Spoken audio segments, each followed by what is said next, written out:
जोंनि इयुन जोलैखौ आं बुंनो थिननाया बा फोरमायनो बा आं बिसोरखौ बोसोन होनो लुबैनाया ओरैबायदि जोङो आबाद मावनांगोन तारमाने आबाद मावनांगौ होनबाबो जानाय नङा मानोना शिक्षाखौ जाय जाय शिक्षायाव दङ शिक्षाखौ एकदम जोबजासे लानांगौ शिक्षाखौ जाय जेसेबां हायो एसेबां लानायनि उनावहाय शिक्षा जोबब्ला गावनि खामानिखौ खिन्थु एकदमबारे बिराद मोजाङै बासिना लानांगोन बियो मानोना बबे खामानिया बिनि थाखाय साक्सेसफुल जायो माने सोरबा थिननायजों नङा गावनि मोजां मोननायजों गावनि बाखनायनाय बा गावनि आवगायनायजों गासिबो जि खामानिखौनो बे बासिना लाया मानो बेयावनो साक्सेस जाहैगोन बियो गिबियावनो खुलुमनो थाबाय तारमाने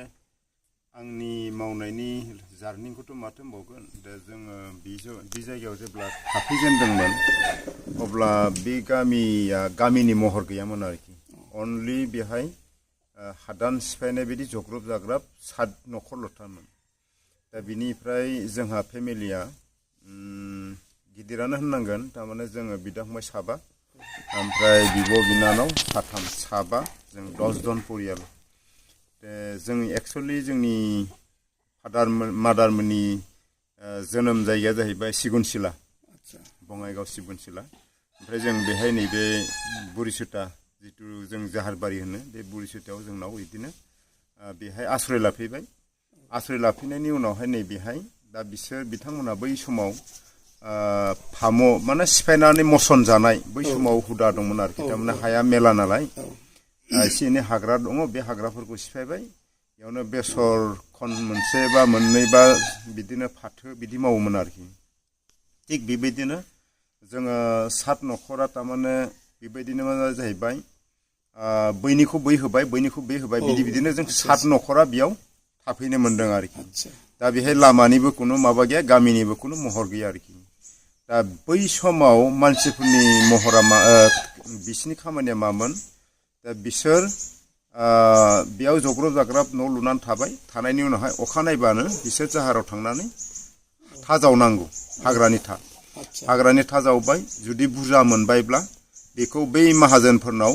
सोलावहैबाय आरोखि माने किना बेसा गैया आरोखि बै समाव बेखौ मा खालामबाय माइरं हरबाय माइरंखौ मा खालामबाय जों बै समाव खिसिरि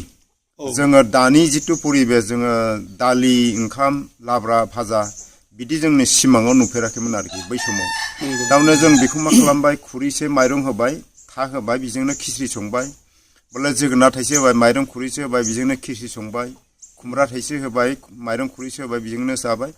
बिदिनो आरोखि जों तारमाने मा होननो जिउ खांनाया जोबोद खस्थ बिराद खस्थ आरोखि जोङो बिदा फंबाय 7 बिनिफ्राय मा जाहैबाय जोंना आंनिख्रुइ देरसिनफ्रा जेब्लानाखि इसे मोसौ लावखार जानो हानाय अब्ला बे मोसौ लायखराव थांलायबाय सोरबा आंनिख्रुइ देरसिन बिब' दं बिसोर बखालि थांलायबाय थिग बिदिनो जोंनि माबाया एसे सेंदों आरोखि बे सेंनायनि उनावहायबो मा जाहैबाय अब्ला जों बे गामिनिफ्राय बाजाराव थांगोन बिनिबो कुनु कमिउनिकेसन गैया दुब्लिबारिनि आलि बायदि थांनांगौ आरोखि एखेबारे हाग्रा साग्रोबनाय थिग बिदियाव थांनांगौ ओमफ्राय जुदि बायसान्स फानबारि बाजारनिफ्राय जुदि फैनायाव मोनादोंब्ला बा गुबुन जायगायाव थांनायाव मोनादोंब्ला बैनिफ्रायनो बनजार लाबोनांगौ आरोखि बनजार लाबोआब्ला बेयाव माने न'आव फैनाया माने असम्भब आरोखि दा थिग बिदिनो बहुद खस्थ' जाहैबाय बिदिनो खस्थ'नि गेजेरावनो दा आं बेहाय मा खालामदों माने जोंनाव बिदिनो नाइट स्कुल खुलिदोंमोन बे नाइट स्कुलाव बिदिनो थांबाय नैबे बगिदाराव थांबाय बगिदारनिफ्राय आरो नैबे 2 नं बौलादाराव थांबाय थिग बिदिनो बेयाव थांहां बिनि उनावहाय जा हक बिदिनो आंनि स्कुलिया लाइफआ मात्र 5 सिमल' फरायनो मोनदों आरोखि दा बिनिफ्राय मा खालामबाय नैबेयाव फरेस्टआव मनभाल पेगु नामनि सासे फरेस्टार दंफैयोमोन आरोखि बे फैनाय लोगो लोगो मा जाहैबाय नोंनि गथ'खौ आंनो हरदो आंनाव बिदाव तारमाने दाउ फिनाय बेफोरखौ नायनांगौ आरोखि स्कुलावबो थांथों बबे सनाव बियो 1978-77 बे समाव आरोखि 1977-78 बे समाव बिनिफ्राय 1980-85 सनाव 82 बै समाव मा जाहैबाय बैयो बे मनभाल पेगुआ आंखौ गावनि न'आव लांबाय आरोखि जे आंनाव मोसौ गुमनो थाखाय लांदिनि आरोखि मानसिखौ बैहाय आङो बकाखाताव थांदों आरोखि 1980-82 सनाव आरोखि थिग बिनिफ्राय बेवहाय आङो सारि बोसोरसो थानायनि उनावहाय 83 सनाव फैफिनबाय आरोखि आं फैफिननायनि उनावहाय जोंनावथ' अब्ला मा जाहैबाय माबा आन्दलन जादोंना छात्र सन्था बै जितु आसाम छात्र सन्था आसुनि बै आन्दलन समाव आङो बङाइगाव दंमोन आरोखि अब्ला बङाइगाव सिपनसिलाव दंमोन दा बिनिफ्राय 84 सनाव आं नैबेयाव फैलायबाय आरोखि 84 सनाव बेयाव फैलायबाय बिनि उनावहाय 84 85 86 सनाव थांलायबाय मेघालयआव थांनायनि उनावहाय 87-88 सननिफ्राय आन्दलन जालायबाय जोंना आबसुनि 87-88 सनाव आबसुनि आन्दलन जालायबाय बिनि उनावहाय आङो बेयाव फैफिनबाय मानो होनबा जोंनाव जितु फरेस्टआव दंफां ग्रोम ग्रोम दंमोन ना सिसु दंफां सिमला दंफां एखेबारे गय बागान बायदि बै समाव धाम धुम बांगालफ्रा तारमाने बांगालखौल' होनजाया साफ्रामबो तारमाने बिदिनो 2 नम्बरि माने दानब्रुंजोब्बाय आरोखि दा थिग बै समाव माने जोंखौबो बिदिनो माने बुंहरो जे नोंसोर बेयाव थानानै मा मोन्दों बेहाय मालाय दंफां दानना दंफां फाननानै कत थाखा खामायगासिनो दं जोंबो बेयाव फैनायसै आरोखि थिग बिदिनो फैनानै जोंबो बिदिनो किसुदिन दंफां दाननाय गिलुं गिलुंबाव दंफां दाननाय हुदाखौ खामानिखौ मावनायनि उनावहाय मा जाहैबाय बिनिफ्राय 87-88 बिनिफ्राय 90-91 बै समनिफ्राय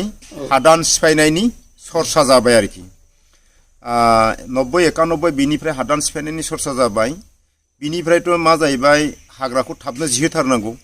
हाग्राखौ जिहोआबा जों होखारगोन गोदान सोगोन नैबेदि आरोखि बिनिफ्राय मा जाहैबाय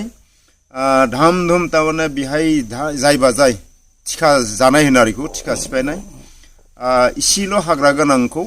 मसन मोनसे इसे बांसिनखौ मसन मोननै इसे बांद्रायथारखौ मसन मोनथाम बेबायदि धाम धुम नैबे बाउन्डारि मोखाङावनो जों गामिनि हादानखौनो धाम धुम बिदिनो आङो 35 बिगासो सिफायना लाबाय आरोखि बे जाहैबाय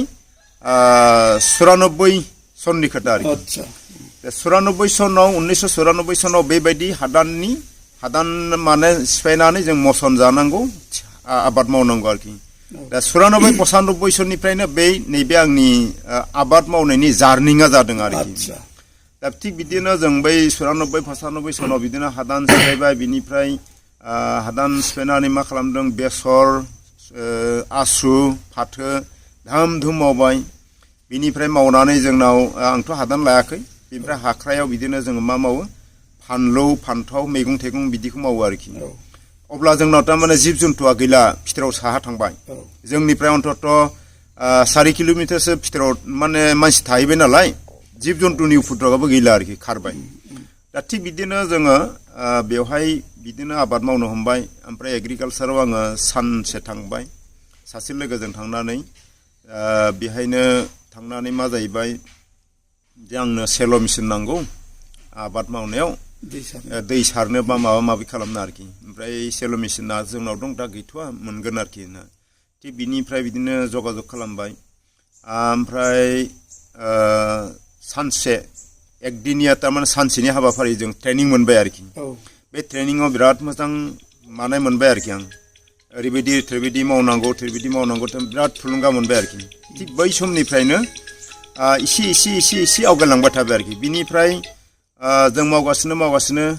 अफिसारफोरजों जगाजग खालामबाय थाबाय बिनिफ्राय 2003-04 निफ्राय जोंनाव पानबारि आनसलिक बेनाना ग'र्स ससाइटि नामनि जों थालिर बागान तारमाने स्किम मोननो हमबाय आरोखि दा बे पानबारि आनसलिक बेनाना ग'र्स ससाइटि नामनि जितु थालिर स्किम बियो ग्रुपाव मावनांगौ नालाय दा ग्रुपाव मावनांगौ दा बै समाव ग्रुपाव मावनो नागिरा आरोखि आरो ग्रुपावसो मावनांगौ 150 बिगा थिग बिदिनो दिना थाङो गाबोन थाङो समथा बिदि थांनायाव दिना तारमाने स्किमा जोबथारनोसै आरोखि बिनिफ्राय लास्टआव मा जाहैबाय 2004 निफ्राय आंखौ आफादगिरि होनानै बे स्किमखौ जोङो जेरैखि जाया साक्सेस खालामनो हादों आरोखि नै दानि जितु बिटिआरनि जोंनि हेन्डलुम बिभागनि जितु इएम धनन्जय सार बेबो गायबाय बैहाय 15-20 बिगासो ओमफ्राय जोंनाव नैबे मास्टारफ्राबो जोंनाव बे हादानाव बिदिनो गायबाय थिग बिदिनो बिदि गायनानै जों बे थालिर आबादखौ साक्सेस खालामनो हादों आरोखि ओमफ्राय थालिर आबादा साक्सेस जानाय लोगो लोगो बे थालिर आबादनि थ्रुयैनो अभायपुरियाव आं एसआरडियाव 7 दिननि ट्रेनिं मोनदों आरोखि बे ट्रेनिंआवबो जथेस्थ' मोजां अभिगता मोनबाय जे जोङो हर्टिकालचार तारमाने फिथाइ सामथाइ आबादखौ जों माबोरै मावनांगौ बिनि थुलुंगा जथेस्थ' मोनबाय बिनिफ्राय जोङो बिखौ मावखांनायनि उनाव अब्ला जोंनो मा दं बङाइगाव डिस्ट्रिक्ट दंमोन आरोखि बिनि उनावहाय चिरां डिस्ट्रिक्ट जानाय लोगो लोगो आरो गोदानसिम मोननाय जाहैबाय आनारस आबाद आनारस आबादावबो जों बिदिनो 150 बिगा मावनायसै 150 बिगा मावनायाव दा नैबेयाव आनारसनि थ्रुयै जोङो कलकाता कल्याणी इउनिभारसिटियाव जोङो ट्रेनिं मोनदों आरोखि बेयाव 7 दिननिया बेहायबो बिराद मोजां मोनबाय आरोखि तारमाने जोङो फिथाइ सामथाइ दंफांफोरखौ गायनानै जोङो दिनैहाय फुलिखौ माबोरै बानायनांगौ जे फुलि बानायनाय हुदाखौ जोंनो लानांगौ दा बिबारानो जा जिखिजाया हर्टिकालचार जे नारेंआनो जा माबायानो जा बिदि आरोखि दा बिदिनो जोङो बेहाय 7 दिननि हाबाफारि लानानै बेहायबो ट्रेनिं मोनबाय थिग बिदिनो जोङो ट्रेनिंखौ लानानै बेहायबो आबादखौ मावफैबाय थिग बिदिनो 2007आव आरो पुनराय आङो फिसारिनि ट्रेनिं मोनदों आरोखि जोंनि बिजिनि गार्लस हाई स्कुलाव 7 दिननिया फिसारिनि ट्रेनिं मोननाय लोगो लोगो जे फिसारिखौ जोङो नाखौ माबोरै मावनांगौ जे नाखौ जुदि संमिश्र मिन पालन हिसाबै जुदि मावोब्ला जोंनो जथेस्थ लाब जायो आरोखि जों नाजों लोगोसे अमा फिनो हायो नाजों लोगोसे जोङो हांसो फिनो हायो नाजों लोगोसे जों दाउ फिनो हायो आरो फुख्रि माथावरिखौ जोङो बेबायदिनो जोङो थालिरानो जा खमलायानो जा बा नारेंआनो जा बिदि गायनानै जों फुख्रि माथावरिखौबो जों माने ओरैनो दोनालासिनो जों बेबायदि सरजाबनानै आबाद मावनो हायो आरोखि थिग बेबायदिनो बेहायबो 7 दिननिया प्रशिक्षण मोननानै बिराद मोजां मोनबाय थिग बिनि उनावहाय 2009-10 नि गेजेराव मा जाहैबाय एक्सपर्ट भिजिट तारमाने अन्ध्र प्रदेशआव थांनायनि खाबु मोनबाय आरोखि जे अन्ध्र प्रदेशआव जोंना ओरैबायदि साइन्टिफिकेलि ना फिगासिनो दं बेहाय जों नायनानै मा नांगौ दा बिदिनो अन्ध्र प्रदेश उरिष्या कलकाता बिदिनो माने गिदिंनायनि खाबुखौ मोनबाय इयाव जे नुबाय जे नाखौ ओरैबायदि मोजाङै फियो बिसोर तारमाने बिसिनावबो मा जाहैबाय नाजों लोगोसे नाथुर फियो नाथुर फिनाय माने बिराद मोजां बिसिनाव माने माबा आरोखि बै समावनो जोङो थांनाय समाव प्राय बुंनांगौब्ला मोनब्रैल' डिस्ट्रिक्टआव बिसोर ना फियो आरोखि बे मोनब्रै डिस्ट्रिक्टआव फिनायानो अल इन्डिया बिसोर साप्लाय खालामो आरोखि दा जोंनावबोथ' बिदिनो सुबिदा दङ थिग बिदिनो नाखौबो फिनो हमनायसै नाजों लोगोसे अमा बिदिनो जों सरजाबना हमनोसै थिग बिनि उनावहाय 2009-10आव आरो बिदिनो जोंनाव बिटिसिआव भिजिलेन्ट टीम दंमोन आरोखि बे भिजिलेन्ट टीमा फैनानै गासिबो नुजोबबाय आंनाव मा हर्टिकालचार एग्रिकालचार फिसारि भेटेनारि गासिबो दंजोबो खिन्थु आंनाव सेरिकालचार गैया थिग बिदिनो सेरिकालचार डिपार्टमेन्टआ होनबाय जे नोंनाव गासिबो आबादानो दंजोबो जे ओरैबायदि मोजाङै मावदों नोङो जोंनि सेरिकालचार प्रजेक्टखौबो नों लानांगौ आरोखि थिग बिदिनो बिसोर लेंहरनानै बिराद मोजां रायज्लायनानै जे सेरिकालचार प्रजेक्टखौबो आङो माबावनायसै आरोखि मावनायसै दा बिसोरबो बिदिनो थिननायसै जे प्रथम गावसिनिफ्राय जों फुलि लाबोनानै गायबाय फुलि लाबोना गायनायनि उनावहाय एम्फौ फिबाय एम्फौ फिनायनि उनावहाय जोङो एम्फौ बिदै बानायो बिनिफ्राय एम्फौ बिदै बानायो आनिफ्राय एम्फौ बिदैखौबो बिदिनो साप्लाय हरो थिग बिदिनो फुलि बानायबाय फुलि बानायनानै आङो बि समावनो फुलि बानायनानै अरुणाचल हरबाय फुलिखौ नागालेण्ड हरबाय फुलिखौ बिनिफ्राय मेघालय हरबाय बिनिफ्राय 2015 ना मायाव खोमा आङो सिक्किमाव आंबो थांनानै हैनो मोनदों आरोखि माबाखौ फुलिखौ थिग बिदिनो बै समावनो 2015-16आव आङो माइसराव नेशनेल एवार्ड मोननो हाबाय आरोखि माबानि सेरिकालचारनि 2016आव आङो माइसराव सेरिकालचारनि माबा नेशनेल एवार्ड मोननो हाबाय बै समावनो आंखौबो सेलेक्ट खालामबाय जे बिखौ जोंनिफ्राय माखासे फार्मारखौ लानानै बिखौबो लाफानानै जोङो चाइनायाव मोनसे टुर खालामनांगौ आरोखि जे अल वर्ल्डआवनो जिहेतु चाइनायाव जथेस्थ फेमास सेरिकालचारा बे चाइनायाव माबोरै खामानि मावनानै जे सेरिकालचार ओरैबायदि डेभेलप जादों बेखौ नायनांगौ आरोखि गावसिनि अफिस स्टाफजों आंबो फार्मार जाहैबाय ओमफ्राय जोंजों लोगोसे फार्मारा 2 ना 3ल'मोन आरोखि इयाव थांफानो मोनदों आरोखि थिग बिनिफ्राय इदिनो मावगासिनो मावनायनि उनावहाय दा थिग बिदिनो नैबे माबायावबो बिदिनो मा जाहैबाय जों माबा मोनसे प्रजेक्ट मावबोदोंमोन बिनिफ्राय कर्नाटकआवनो आरो बे 2016आवनो हेक्सार काटा बे जितु इन्स्टिटिउटआव ट्रेनिं मोननायसै आरोखि जे जोङो माबायदिहाय उदान ओनसोलखौ हाइलाइट खालामनोब्ला जों मा मावनांगौ बिबार आबादनिफ्राय फिथाइ सामथाइनि आबादनिफ्राय जोङो फुलि बानायनाय जों माबोरै खालामनांगौ बेखौ बिराद मोजां बेयाव सातदिनिया प्रशिक्षण मोननानै बेयाव बिराद मोजां गोजोननाय मोनदों आरोखि थिग बिनिफ्राय बिदि मावनायाव बिदिनो मावगासिनो नै दा 2000 बिदिनो मावनायाथ' जों बिटिसि गभर्नमेन्टनिफ्रायबो बिदिनो 2014-15 बिदियावनो एवार्ड मोनलागासिनोसै दा नोंथांनि लास्ट एवार्ड मोननायखौ आंनि लास्ट एवार्डआ जाहैबाय दा 2022आव सेलेक्सन जादों 2023आव मोनदों आसाम गौरब बिनिफ्राय 2024आव आरो पुनराय सेलेक्ट जाबाय आं माबा पद्मश्री बान्था दा बे पद्मश्री बान्थाफोरखौ मोननायनि उनावहाय आंहा ओरैबायदि दायित्वआ बांदों जे आंनि आबाद मावनायनि जितु फर्मुला बेखौबो बिराद आपग्रेड खालामनांगौ जाहैबाय आंनि चलन चरित्रआनो जा राव रायलायनायानो जा आंनि जितुनाखि लेभेल बेखौबो बहुतखिनि आं धैर्य हमनो गोनां माने आपग्रेड खालामनो गोनां जाहैदों आरोखि दा बेखौ लानानै आङो नैबे 2023-24निफ्राय ओरैबायदि आंनाव दायित्व बांदों सेन्टिमेन्टआव फैदों थारमाने आंनि आबाद मावनायनि फर्मुलाखौ गासिबो सोलायनो गोनां जाहैबाय आरोखि मानोना आंनि बेक्तिगतखौल' सुफुंबा जानाय नंला आं मावनानै 10 जननि मेगनखौबो बेखेवनो गोनां आंहा दायित्व फैबाय आरोखि दा बेखौ लानानै आं मा खालामबाय दा मावबाय थानायनि आंना खामानिफ्रा जाहैबाय जोङो जोंनि नर्थ इस्टआव गय बागानखौ जथेस्थ प्राधान्य होयो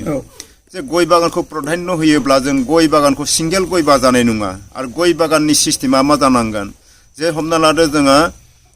गयखौ गायनायनि सिगां जोङो हायाबो फ्रिफ्रेम जानांगौ जाहाथे फारसे खायलें जानांगौ आरोखि जाहाथे अखा हादैफ्रा स्लट थांनायनि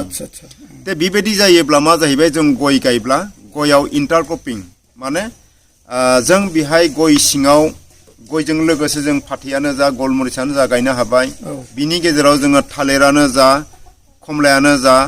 इदिखौ गायनो हाबाय मुथते जोंना टारगेटआ जाहैबाय मा गय बागानाव जों थोरोब्रै सोगोन आरोखि थोरोब्रै सोनाय लोगो लोगो जोङो मोनब्रै सिजनाव जों क्रपखौ मोनगोन आरो मोनब्रै सिजनाव क्रपखौ मोननाय लोगो लोगो इनकाम सर्सआ बारायबाय जोंनाव अकल गय लल थायोब्ला बे बोसोराव खेबसेल'सो मोनबाय आरो बिनिफ्राय जोंना गय बागाना एकदम हाग्रा गुदु जाबाय आरोखि दा गय बागानखौ जुदि प्राधान्य होयोब्ला जोङो गय बागाननि फर्मुलायाबो बिदि जानांगोन दा बिदिनो बेबायदि खामानिखौ मावनो हमगासिनो दं बिदिखौ प्रेक्टिकेलि मावबाय थागासिनो दं बिनि उनावहाय जोङो नाफोरखौ फियोब्ला नाखौबो मा खालामनांगौ जों बेयाव एकदमबारे डाइरेक्टलि मिश्र मिन पालनखौ खालामथारनांगोन साइन्टिफिकेलि जों अमा मा होनो दाउ नाखौ फिबाय नाजों लोगोसे जों अमाखौ फिथारनांगोन दा अमाखौ फियोब्ला मा जाहैबाय जोंना अमानि इनकाम सर्सआबो फैगोन आरो अमा खिजों जोंहा मा जाहैगोन नानि फुख्रियाव जु प्लेन्टन खाद्य प्लेन्टन बे मोनसे उद्भिदा सृष्टि जायो सृष्टि जानाय लोगो लोगो नानि प्रडाक्सनाबो जथेस्थ बारायो मानोना जोङो आर्टिफिशियेलि फुख्रिखौ जिहेतु जावबाय आर्टिफिशियेलि फुख्रिखौ जावबाय नाखौ नांगौनि बाराबो जों नाखौ होखाबाय गतिके नानि इनकामखौ नांखागोन नालाय गतिके जों बिदिनो आङो बेबायदि सिस्टेमैनो प्रेक्टिकेलि दा मावगासिनो दं आंनाव अमाबो दं दा नाबो दं आरोखि दा जों नायावबो जथेस्थ इनकाम मोननो हायो दा हमना लादो जोंनियाव नर्थ इस्टआव 10 मासल' नाया देरो 10 मासल' जुदि नाया देरोब्ला जोंनाव फुख्रिफ्राव ना होनो हानाय सम फैनाय लोगो लोगो मा जाहैबाय जेठ माससिम सफैलायलांबाय जेठ मास सफैनाय लोगो लोगो प्राय जोङो 6 मास कि 7 मासल' नाखौ फिनो मोनो आरोखि दा बाखिया दैयानो जाया जोंनाव दा बेखायनो जों 6 मासाव बा 6 मास 7 मासाव जुदि नाखौ मोननांगौब्ला बे नानि अजना मा जानांगोन 100 ग्रामनिफ्राय 300 ग्राम गिदिरखा जानांगोन आरोखि बै नायासो जथेस्थ जानो हाबाय आरो बै नाखौ जुदि जों सिस्टेमेटिक जुदि मावोब्ला जथेस्थ 1 केजि एभारेज जों मावनो हागोन आरोखि खालामनो हायो मानोना जिहेतु जों मासे नानि एगेन्स्टआव जुदि 30 निफ्राय 40 टाका जुदि खरस खालामोबा जों बे नानिफ्राय 200 टाका मोननो हागोन आरोखि आरो नायाबो जोंना गिदिरखा जिहेतु 100 ग्रामनिफ्राय 300 ग्राम अजननि अब्ला बे नानि माबायाव जुदि नोङो 30 टाकानिफ्राय 40 टाका खरस खालामबा बे नानिफ्राय नोङो 200 टाका मोननाया एखेबारे खाथां मानोना अमा गन्द्रायाबो अमा खिनिफ्राय नोंना जु प्लेन्टेन मोननो थांगासिनो दं आरो नोङो जोंहा आदारबो होगासिनो दं बिदि माबानायाव नोंना नाया जथेस्थ ग्रथ लागोन आरोखि थिग बिदिनो जों बेखौबो मावगासिनो दं बिनिफ्राय दा आरो फैलायबाय दा जोङो फिथाइ सामथाइ आबाद मावनांगौ बे फिथाइ सामथाइ आबादा जोंना नायदो जोंना बिटिआर हालामाव दैलाव माने ल'लेन्ड हा गैया आरोखि आपलेन्ड गोजा गोजौ गोजा आरोखि बे गोजौ हायाव जोङो मा मावनांगोन सेरिकालचार आरो हर्टिकालचार बे बिराद मोजां जोंनाव स्कप दङ दा बिदिनो बे बुस्थुखौबो आङो मावगासिनो दं थारमाने हर्टिकालचारखौ जे जिखिजाया फिथाइखौनो आरोखि सोर बबेखौ मोजां मोनो बे गाव गावनि खोथा आरोखि लेसुआनो जा थाइजौआनो जा बा कमलायानो जा मौसुमियानो जा जिखौ गाया माने बेबायदि फिथाइ जातियखौ गायनानै जोंनि इयुन जोलैखौ आं बुंनो थिननाया बा फोरमायनो बा आं बिसोरखौ बोसोन होनो लुबैनाया ओरैबायदि जोङो आबाद मावनांगोन थारमाने आबाद मावनांगौ होनबाबो जानाय नङा मानोना शिक्षाखौ जाय शिक्षायाव दङ शिक्षाखौ एकदम जोबजासे लानांगौ शिक्षाखौ जाय जेसेबां हायो एसेबां लानायनि उनावहाय शिक्षा जोबब्ला गावनि खामानिखौ खिन्थु एकदमबारे बिराद मोजाङै बासिना लानांगोन बियो मानोना बबे खामानिया बिनि थाखाय साक्सेसफुल जायो माने सोरबा थिननायजों नङा गावनि मोजां मोननायजों गावनि बाख्नायनाय बा गावनि आवगायनायजों गासिबो जि खामानिखौनो बे बासिना लाया मानो बेयावनो साक्सेस जाहैगोन बियो सोरबा जुदि शिक्षा जोबनायनि उनावहाय जुदि साख्रि नागिरनानै साख्रि मोनोबा लादो सोरबा बोले बिजनेस मावनो बिजनेसाव थांदो सोरबा बोले आबाद मावनो आबादाव थांदो जबरदस्तिनि खोथा गैया खिन्थु खामानिखौ बासिना लानाया बे एकदमबारे गोनांथार आरोखि खामानिखौ बासिनानै लानायाव जुदि बिदिनो फेलें जायोब्ला बिनि लाइफआबो बिदिनो गोदाव सोराव बरबाद जानो हागौ मानोना खामानि बासिनानै लानाया जाहैबाय एक नाम्बार गावनि थांखि बियो खामानि बासिनानै लानाया जुदि मोजां जादोंब्ला अब्ला सासे मानसिया जेरैहाय साख्रि मावनानै साख्रिजों आरामसे सोलिलांगोन बे सासे आबादारियाबो बिराद मोजां सोलिलांनो हागोन आरोखि मानोना खामानिखौ बासिना लानांगोन आरोखि जबरदस्ति नङा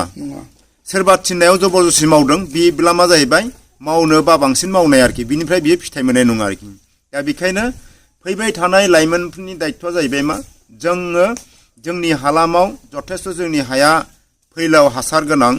जिखि आबादानो मावा मानो बे आबादानो जायो गतिके जों गुबुन गुबुन माने स्टेटफ्राव थांनानै नुबाय जोंनि आसामनि हाजों बैसिनि हाजों बहुद डिफारेन्स दं आरोखि बेखायनो जोंनि लाइमोनफ्रा जुदि मोजाङै मोजां गाव गाव जाय जि केटागरियाव दङ बे केटागरिखौ बासिनानै जुदि गावनि बैसोखौ बासिनानै जुदि बिराद मोजां खामानियाव हमोब्ला साक्सेसफुल जाहैगोन गावनि जिउ लाइफआ बिराद मोजां जाफुंगोन आरोखि मानोना जों आं बेखौनो बुंगोन जे सासे आबादारि हिसाबै साफ्रोमखौबो आं आबाद मावनो थिना खिन्थु जाय जिखौ मोजां मोनो बे खामानिखौ जाहाथे बिराद मोजाङै मावनानै बियो गावनि लाइफखौ गावनि आथिङाव गाव गसंनो हानांगौ आबाद मावनायजों जोंनि न'खर जोंनि माबाखौ दैदेनलांनो हायो आरो हायो आं बेखौनो होनखाबाय सोरबा फालांगिखौ मोजां मोनो फालांगियाव थांदो सोरबा बोले साख्रियाव गोसो जादों साख्रिखौनो मावनाय लोगो लोगो मोनबाय जाय जिखौ मोजां मोनो बेयावनो थांदो बेखौ गोसो होनानै मावब्लाबो बेयावनो सोलिलांनो हायो जे बेखायनो जोंनि हालामाव आं बुंनाय मथे जे जिखि आबाद मावा मानो जोंनि आबादा जायो आरोखि बेखायनो आबाद मावनानै जों मोजां थांनानै थानो हायो आरोखि